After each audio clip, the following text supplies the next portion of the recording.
오늘 말씀을 나누기 전에 지난주에 나눈 말씀 중에 수정이 필요한 것이 있어서 잠깐 언급하고 넘어가겠습니다. 18장의 말씀을 나누면서 모세의 장인 이드로가 이스라엘 백성들이 시내 산 앞 시내 광야에서 진을 치고 있는 어느 날 찾아왔다라고 제가 전해드렸는데요. 잘못 들었습니다. 시내 광야에서가 아니라 그들이 아직 르비딤에 있을 때 이드로가 옵니다. 그 시점이 지난주에 나눴던 말씀에 크게 영향은 가지 않지만 그래도 제가 잘못 전해드린 거라 수정하고 넘어가겠습니다. 본문 출애굽기 19장에는 이스라엘 백성과 하나님께서 언약을 맺는 장면이 등장합니다. 하나님께서 이스라엘 백성들에게 모세를 통해서 먼저 물으시죠. 너희가 내 말을 잘 들을 수 있겠느냐? 이에 이스라엘 백성들이 그렇게 하겠습니다. 하나님의 모든 말씀을 지켜 우리가 행하겠습니다. 라고 할 때 하나님께서 그들에게 몇 가지를 준비케 하십니다. 본문 3절입니다. 모세가 하나님 앞에 올라가니 여호와께서 산에서 그를 불러 말씀하시되 너는 이같이 야곱의 집에 말하고 이스라엘 자손들에게 말하라. 전하죠. 8절 백성이 일제히 응답하여 이르되 여호와께서 명령하신 대로 우리가 다 행하리이다. 이에 하나님께서 이스라엘 백성들에게 준비하라고 하시는 것이 있는데 10절에 성결케 하라 옷을 빨라 15절에 여인들을 가까이 하지 말라. 즉 의복과 생활을 통해서 구체적으로 성결케 하라라고 하세요. 첫 번째는 성결케 하라라고 하는 것을 요구하십니다. 또 12절과 23절을 통해서 경계를 정하여 침범하지 못하게 하십니다. 하나님께서 신의 산에 임하실 텐데 그때 사람이든 짐승이든 침범하는 것들이 있으면 내가 치겠다. 그래서 침범하지 못하게 경계를 정합니다. 여러분, 하나님께서 이렇게 백성들과 언약을 맺는 것이 이상하지 않습니까? 하나님께서 어떤 한 산을 이 산은 거룩한 산이야. 일반적인 산이 아니야. 그래서 너희들이 가까이 하면은 죽게 될 거야. 그렇게 하시는 거예요. 그리고 너희가 나와 언약을 맺을 텐데 너희들이 그냥 맨몸으로 그냥 아무것도 하지 않으면 안 돼. 성결하게 해야 돼. 이런 것들을 요구하는 거예요. 그간에 하나님께서 사람들에게 무엇인가 요구한 적이 있습니까, 여러분? 없으셨어요. 그런데 오늘 본문에는 아주 구체적으로 이상한 것들을 요구하십니다. 우리가 지금껏 살펴보았듯이 하나님께서 사람에게 아무것도 요구하지 않으시지만 만약 하나님께서 지킬 것들, 해야 될 것들을 요구하신다면 그것은 하나님을 위한 것이 아니라 누굴 위한 것? 사람들을 위한 것이었습니다. 오늘 하나님의 이런 불편한 요구, 이것 또한 그들, 이스라엘을 위한 것이다 라는 거죠. 자, 지금 이스라엘 백성들은 이집트에서 430년간 살아왔습니다. 그곳에서 이방 신관과 제사의식 같은 것들에 익숙해져 있고 물들어 있었다라고 제가 누차 설명을 드렸습니다. 하나님께서 그런 그들과 언약을 맺으면서 이런 것들을 요구하시는 것은 바로 이방 신관과 제의식에 쌓여있는 그들을 배려하시는 거죠.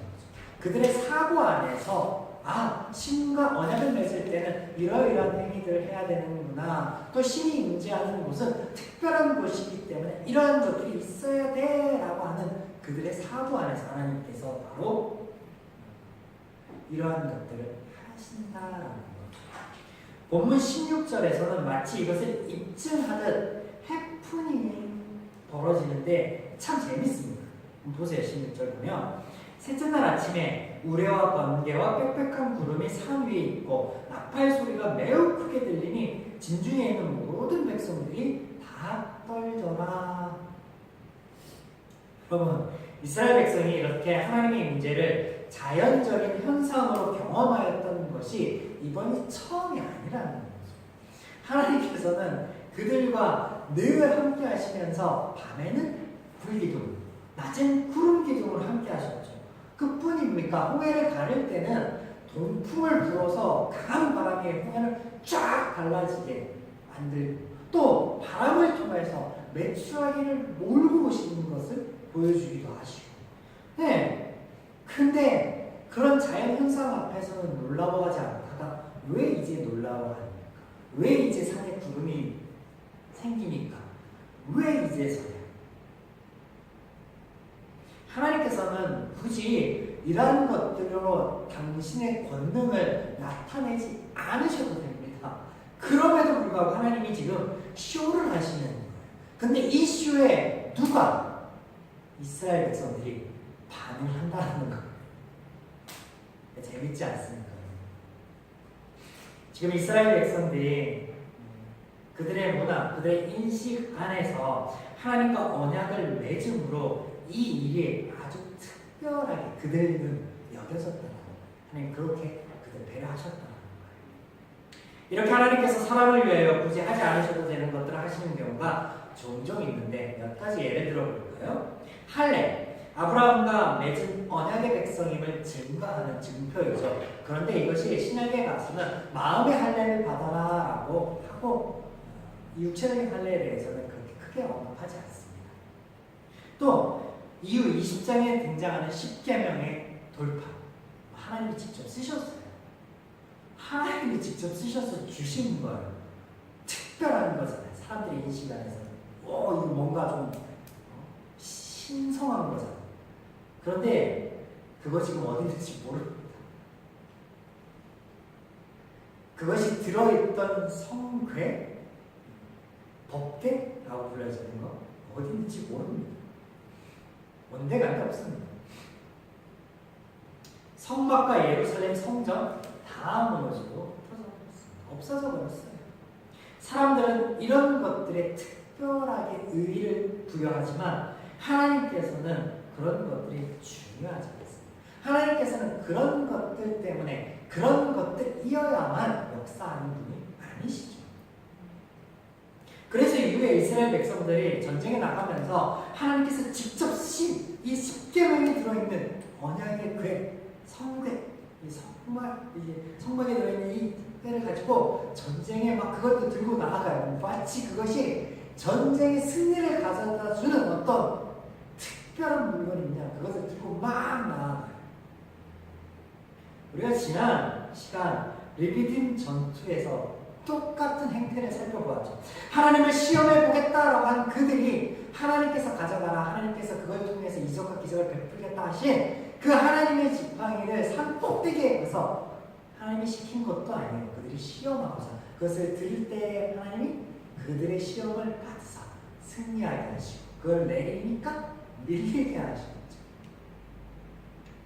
정작 하나님이 지팡이 때문에 승리를 가져다 주시는 분이십니다. 하나님이 성막에 들어있는 그 성의 법규 때문에 하나님께서 승리를 가져다 주는 분입니다. 아니요. 그런 것들은 중요하지 않습니다. 하나님이 뜻이 있으면 승리가 됩니다. 아니에요. 그럼에도 불구하고 하나님께서 그렇게 해주시는 것, 연약한 인간들 그들의 사고 안에서 움직이시는 것, 배려하시는 것이다. 또한 제가 이스라엘 백성과 하나님께서 시내 산에서 맺는 이 언약을, 이것을 계약이 아닌 언약이라고 표현합니다. 물론 본문에도 언약이라고 표현되어 있죠. 결론적으로 말씀드리면 이것이 하나님의 약속이라고 합니다. 우리가 계약이라고 하면 쌍방 간의 합의를 말합니다. 그래서 어느 한 사람만 지키는 것이 아니라 양쪽이 지키는 것을 의미하죠. 보세요. 이스라엘 백성들이 하나님의 말씀을 들었어야만 됩니다. 이게 계약이 됩니다. 그런데 그들은 하나님의 말씀을 징그럽게 안 들었어요. 못 들었어요. 죄인이기에. 그럼에도 불구하고 하나님께서는 그들이 제사장의 나라가 되게 하시고 거룩한 백성이 되게 하시고 하나님의 소유가 되게 하셨어요. 이스라엘 백성들을 통하여서 메시아를 보내셨고 온 인류의 온 민족에게 전한 복된 소식을 가져오셨습니다. 네? 언약이기 때문에 하나님께서 그들에게 하신 약속이기 때문에 그렇습니다. 그런데 사실 하나님께서 이 언약은 아브라함을 부를 때 이미 하셨습니다. 너를 통하여 복의 근원이 되게 하겠다. 너에게 축복하는 일을 축복하겠고 너를 저주하는 일을 내가 저주하겠다. 그게 아브라함에게 국한된 게 아니라 아브라함을 통해서 하나님께서 이루실 것들, 민족을 이루고 나라를 이루고 그 나라를 그렇게 되게 하겠다라고 이미 430년 전에 약속하신 거예요. 것을 재차 확인하셨습니다. 재차 확인하시는 거예요. 자, 이제 본격적으로 언약의 내용을 살펴보면 은혜를 나누겠는데요. 우리가 25절까지 길게 읽었지만 사실 두 구절이에요. 이 언약은 딱 두 구절입니다. 5절과 6절. 여러분 한번 더 읽어보겠습니다. 여러분의 목소리로 한번 읽어보겠습니다. 시작. 세계가 다 내게 속하였나니 너희가 내 말을 살고 내 언약을 지키면 너희는 모든 민족 중에서 내 소유가 되겠고 너희가 내게 대하여 제사장 나라가 되며 거룩한 백성이 되리라. 너는 이 말을 이스라엘 전국에 전할지어다. 네. 하나님의 언약에서 너희가 누구예요? 너희. 네, 이스라엘 백성이죠. 하나님의 구원의 은혜를 입은 이들. 우리가 아브라함 때 살펴보았듯이 이들은 지극히 연약한 자 소수 민족, 소수 씨족이라고 하는 게 맞죠. 씨족이었습니다. 셈의 아들들 중에 셈 알죠? 노아의 아들 셈의 아들 중에 엘람, 아수르, 아르바산, 룻, 아람 중에 4명의 아들들은 나라를 이루고 땅을 이루었지만 그 중에 아르박삿은 땅도 없고 나라도 이루지 못하는, 그래서 성경에서는 그들을 유리하는 자들, 떠돌이들이다, 정처 없는 이들이다 라고 한 그 연약한 자들 중에 아르박삿, 그 자손들 중에 아브라함을 부르셨어요. 그래서 그를 불쌍히 여겨서 택해서 부르셔서 바로와 이집트의 비옥한 땅 고센 평화에서 먹이고 부유하게 살찌워 강성하게 하여서 민족을 이루게 하였습니다. 그렇게 하신 것이 끝이 아니라 그렇게 하여 하나님이 약속한 땅을 이끌어 가십니다. 그런 구원의 은혜를 입은 너희들, 그렇게 부르신 그들을 하나님이 너희는 나의 자녀이다, 너희는 나의 장자이다 라고 말씀하십니다. 이를 증명하듯 본문 4절에는 너희 이스라엘을 내가 독수리 날개로 얻어 인도하였다 라고 하십니다. 그런 너희들, 지금 이 언약을 주는 것이 이집트 또 이스라엘 백성과 함께 나온 수많은 민족들이 아니라 그 은혜, 그 약속을 아는 그 하나님을 구한 너희들 이스라엘 백성. 자, 하나님이 독수리 날개라는 표현을 하셨어요. 이 표현 속에 여러 가지 의미가 내포되어 있습니다. 먼저 그들을 자녀 삼으셨다라는 거죠. 독수리가 그 새끼를 품듯이라는 것은 하나님이 독수리고 그 새끼가 이스라엘이라는 거예요. 그러면 독수리와 새끼의 관계가 부모 관계이듯이 하나님이 아버지 되심을 말씀하고 계시는 거죠. 여러분, 독수리가 새끼를 키우는 것에 대해서 보셨습니까? 들어보셨습니까? 독수리는 깎아지듯이 이렇게 가파른 곳에다가 둥지를 들죠. 그래서 천적으로부터 새끼를 보호합니다. 위험으로부터 보호합니다. 그렇게 살다가 새끼가 어느 정도 성장하면 이 새끼를 이 절벽 아래로 밀어서 떨어뜨려 버립니다. 그러면 새끼는 죽지 않으려고 온갖 힘을 집중해서 날개를 푸덕푸덕거립니다. 그런데 처음 날개짓에 날 수 있겠습니까? 벼랑 끝에서 곤두박질 치죠. 아찔한 순간 떨어지기 직전에 큰 날개를 피고 온 이 독수리가 그 새끼를 그 날개에 이렇게 얹혀서 업어서 마치 업듯이 다시 둥지로 돌아옵니다. 그런데 이것을 반복합니다. 새끼가 날개에 힘이 붙고 스스로 날 수 있을 때까지 반복합니다. 그래서 그런지 독수리는 모든 새들 중에 가장 높이 나는 힘 있는 새가 되죠. 하나님께서 당신을 이런 독수리의 어머니를 비유합니다. 그리고 독수리가 이렇게 새끼를 키우는 것에 대해서 비유합니다. 우리가 지난주 살펴보았듯이 모세가 하나님 아닌 장인의 말을 따라서 사람들 간에 생길 수 있는 문제를 해결해 보고자 사람 중에 낫다라고 여겨지는 이들을 세웁니다. 그런데 이런 방법은 하나님의 방법이 아니라 세상 사람들이 쓰는 흔한 방법이었다라는 거죠. 하나님께서 이드로의 말대로 이를 허락하시면 이것을 통해 죄인들의 한계를 알게 하시고 당신을 알리시는 것으로 선용하시죠.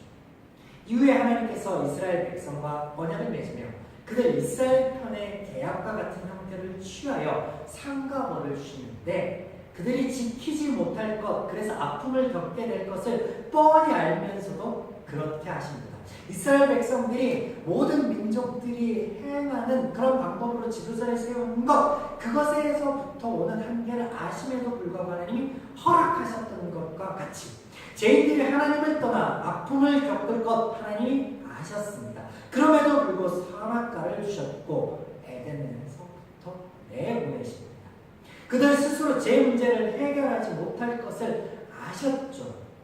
그럼에도 불구하고 사람을 부르고 그들을 세워서 그 구원의 모든 과정들, 아픔들을 겪게 하고 한계를 보게 하십니다. 독수리가 새끼를 벼랑 끝에 밀듯이 그렇게 하신다.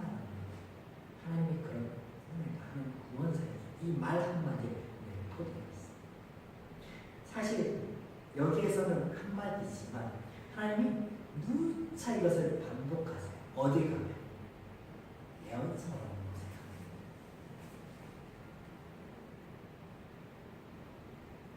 가면. 하나님이 능력이 없어서가 아닙니다. 몰라서가 아닙니다. 하나님이 배려해서 사랑해서 이렇게 하시는 거예요. 이런 하나님에 대하여 이스라엘 백성들이 10가지의 이적, 홍해와 만나와 메추라기 하나님의 시험을 하였을 때 또 구름 기둥과 불기둥 등 여러 가지 이적과 기적들 이 모든 것들을 체험해서 보았기 때문에 알게 되었습니다. 그런 그들에게 하나님은 온전히는 아니지만 알게 된 그들에게 하나님께서 언약을 말씀하십니다. 내가 애굽 사람에게 어떻게 행하였음과 내가 어떻게 독수리 날개로 너희를 얻어내기로 인도하였음을 너희가 보았느니라. 온 이들에게 하나님을 말씀하십니다. 들을 만한 이들에게 들려주십니다. 하나님께서 왜 이스라엘 백성들에게 말씀하고 언약을 맺으십니까? 그 이유 때문에 하나님을 알기 때문에. 오늘날 성경이 누구를 위한 책입니까? 바로 하나님을 아는 우리들을 위한 것이다. 이것을 통해서 모르는 이들 이것을 보고 하나님을 만나고 하나님을 찾고 복음을 알게 된다. 아니요. 그렇지 못합니다. 그래서 빌립 집사가 안다게 하는 내시에 찾아가자. 성령이 인도하십니다. 풀어주세요. 그래서 그제서야 깨닫고 믿음이 생깁니다.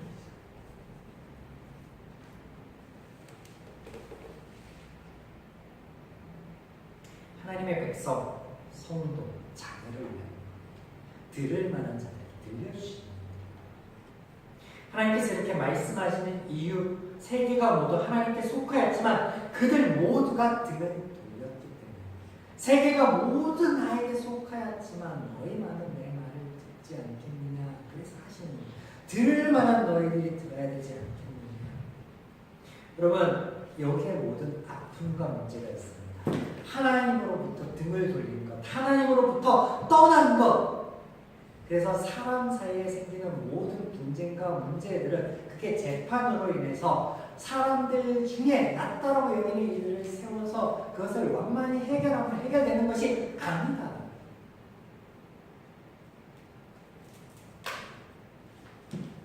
그럼에도 불구하고 하나님이 아브라함을 그 사역 가운데 세우십니다. 이스라엘을 세워 말씀하십니다. 왜 그렇게 세우신다고요? 지난주에 말씀을 나눴죠. 그것이 하나님이 우리를 자신이 하시는 일이지만 동력자로 부르시는 것이 인격적으로 대하시는 하나님이 우리를 사랑하는 또 다른 하나님의 은혜의 방편이다라는 거죠. 그래서 세우시는 거예요. 굳이 하나님이 이스라엘 백성이 아니라 모세가 아니어도 출애굽하실 수 있고 구원의 사역을 이어가실 수 있음에도 굳이 창조 때 아담에게 모든 동물들의 이름을 지으라고 하지 않아도 됨에도 불구하고 하여 주십니다. 그렇게 하나님께서 부르시고 하나님을 보이시고 알게 된 이들에게 하나님께서 말씀하시는 목적, 언약을 맺는 목적, 이것이 무엇입니까? 하나님의 소유, 제사장 나라, 거룩한 백성이 되게 하기 위함이다 말씀하십니다. 하나님의 소유라는 것은 먼저 소속을 이야기하는, 하나님께 소속됐다라는 것을 의미하는 거죠. 또한 이것은 하나님의 책임의 측면을 강조하는 말입니다.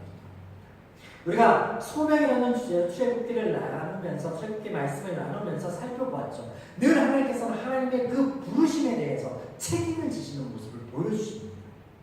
네, 이스라엘을 구원하시고 함께 하시는 끝까지 살펴주시는 것.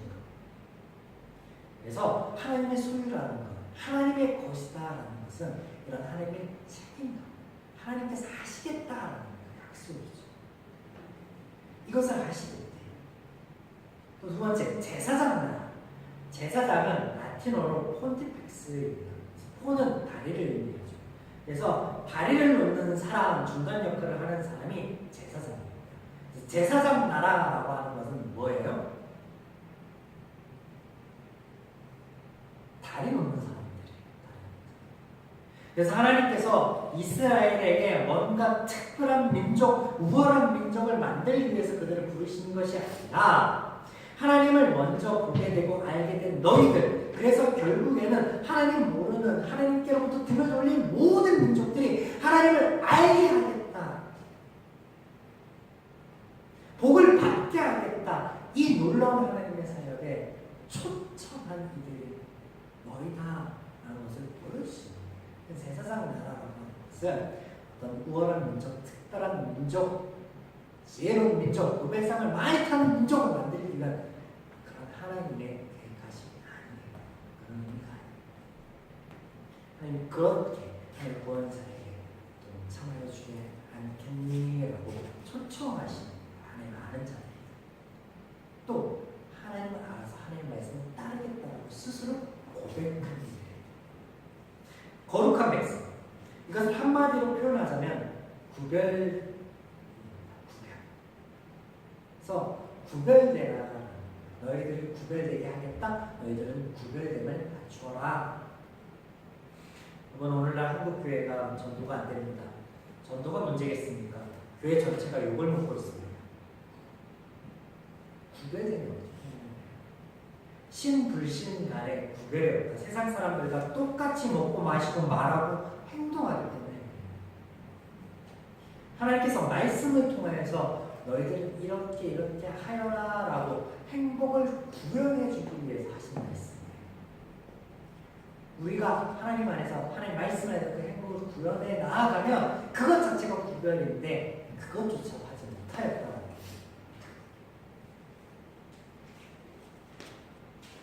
레위기에 그런 말씀들을 쭉 하시죠. 레위기에 살펴보겠습니다. 그래서 레위기 주제는 구별입니다. 하나님께 이스라엘 백성들이 제사장의 나라, 거룩한 백성이 되라 하시면서 그것을 누구에게 말씀하시냐면 내게 대하여라고 말씀하십니다. 너희가 거룩한 백성이 되고 제사장 나라가 될 텐데 세상을 향해서 내게로부터 등을 돌린 모든 민족에게 그렇게 되라라고 하시지 않고 내게 대하여 제사장 나라 거룩한 민족이 되라. 내게, 누구? 하나님에게. 우리의 다리 놓음이 세상을 향한 것, 이웃을 향한 것이 아니라 하나님께 향한 거라는 거예요. 여러분, 이 말이 이해가 되십니까? 그래서 하나님께서 이스라엘을 이집트에서부터 나오게 하심의 목적을 얘기하는데 4절에 내게로 인도하였다라고 말씀하세요. 같은 의미입니다. 이 말씀 안에는 하나님의 안식을 떠난 이들, 그 죄인들을 다시 하나님의 품으로, 하나님의 안식안으로 돌아오게 하셨다는 의미를 포함합니다. 그런 그들에게 하나님이 세상으로 내보내는 게 아니라 먼저 내 품 안에 내가 주는 것들로 받아 누려라. 나의 말을 들어라. 나를 더욱더 알아라고 하시는 거예요. 그렇게 제사장 나라 거룩함에 구별됨을 하나님께서 보이라고 하시는 거예요. 지금 하나님과 언약을 맺는 장면에 모든 사람들보다 더 감격해하고 하나님에 대하여 감사하는 이가 있습니다. 그가 누굴까요? 모세예요. 하나님께서 모세를 부르시고 끝까지 가지 않겠다고 고집을 피우는 그에게 약속을 한 가지 하여주십니다. 그게 출애굽기 3장 12절에 나옵니다. 3장 12절 제가 한번 읽어드리겠습니다. 하나님이 이르시되 내가 반드시 너와 함께 있으리라. 내가 그 백성을 애굽에서 인도하여 낸 후에 너희가 이 산에서 하나님의 신기이니 이것이 내가 너를 보낸 증거니라. 하나님이 이것을 이루어 주셨습니다. 신의 산의 일반적인 명칭이 뭐냐면요, 호렙이에요. 그래서 리비딤에서 나오는 호렙, 그래서 지금 신의 산 19장에서 나오는 또 이후에 등장하는 신의 산, 이게 같은 거예요. 그래서 하나님이 처음 모세를 만난 장소가 어디였어요? 호렙. 그래서 지금 3장에서 얘기하는 산, 그리고 19장에서의 산, 그리고 17장 리비딤에서의 산, 이게 다 같은 산. 하나님과 더불어서 지금은 언약을 맺고 있는 하나님의 말씀을 따르겠다라고 한 것. 하나님 뭐라고 했어요? 모세에게 너를 보낸 증거가 그것이 되겠다라고 하신 것처럼 지금 되었죠. 모세가 이 과정을 보면서 얼마나 감격해 하겠어요. 하나님께서 모세를 하나님과 이스라엘 사이에 다리 놓는 역할로 세우셨습니다. 또 이제 하나님께서는 그렇게 해서 하나님을 알게 되고 하나님을 믿게 된 모세를 통하여서 이스라엘 백성과 계약을 맺으면서, 아니 계약이 아니죠, 언약을 맺으면서 이스라엘 백성이 세상 모든 민족들과 하나님 사이에 다리 놓는 역할을 하게 하십니다. 이제 우리를 하나님께서 세상 가운데 부르셨습니다. 그래서 하나님과 세상 사이에 다리 놓는 역할을 하게 하십니다. 여러분, 우리가 하나님의 부름을 받았고 세움을 받았기에 하나님의 말씀 아는 자이고 들은 자에게 세상을 향해서, 이웃을 향해서 무엇인가 특별한 것을 하고 보여야 하는 존재들이 아닙니다. 세상은 우리들에게 늘 그것을 요구하죠. 그들은 하나님에 대해서 몰라요. 성경에 대해서 몰라요. 하지만 교회에 다니는 크리스찬이라는 성도라는 사랑의 모습을 보여야 하지 않느냐, 자비하여야 되지 않느냐, 우리에게 그런 것들을 요구합니다. 그런데 오늘 하나님께서 이 언약의 말씀에서는 너희가 제사장의 나라가 되고 너희가 거룩한 민족이 될 텐데, 그것을 그들 세상 사람들에게, 나를 모르는 이들에게, 나의 말씀을 모르는 이들에게가 아니라 나에게 보여. 내가 너희들을 알고 너희들에게 전하고 너희들에게 지킬 만한 것, 너희들의 행복을 구현한 모든 것들을 그것들을 지켜나갈 때 그것을 나에게 보여라. 여러분, 오늘날 하나님의 말씀을 듣고 내게 들려오는 것, 내게 마음에 감동을 주는 그 모든 것들을 우리가 하나님 앞에 하는 거예요. 세상을 향해서, 이웃을 향해서, 우리가 볼 사람들을 향해서 하는 것이 아니라 우리의 마음을 보고 늘 우리와 동행하여 주시는 그 하나님 앞에, 그 하나님 앞에 우리가 온전히 서는 거예요. 그러면 그때 하나님 안에 있는 우리가 세상에서 볼면 비치고 소금이 되는 거예요. 그리스도의 향기를 바라는 일이 되는 거예요. 그래서 하나님께서는 우리에게 오직 한 가지를 예수님의 입술을 통해서 하라고 해요. 너희가 가지 되, 저 붙임 받은 가지가 될 텐데 나무 안에 죽기 살기를 매달려 있어요. 그러면 누가? 농부이신 하나님께서 그 가지를 통해서, 나무를 통해서 너희 삶 가운데 열매를 맺게 하시겠다라고. 여러분, 신앙생활이요, 어렵습니다. 신앙생활이 우리가 마치 무엇인가 구현해내야 할 것만 같은, 세상을 향해 보여주어야 할 무언가 있어서 아니요. 하나님 앞에, 하나님 안에서 안식을 누리고 그 평강을 누리고 그렇게 채워주시고 함께 하시는 하나님을 고백하고 경험하니 그것 하나 충분합니다. 이 하나님의 말씀, 이 하나님의 은혜를 모르며 우리가 원하지 않고 마음에 감동이 없는 신앙생활을 사고합니다. 그러면 그 가운데 열매가 아니라 아픔이 생기고 분쟁이 생기고 어려움이 생기죠. 하나님 안에서 오늘 이 약속의 말씀 안에서 여러분이 온전히 다리 놓는 사람들, 그 삶을 살아가는 이 한 주, 또 10월이 되기를 주님의 이름으로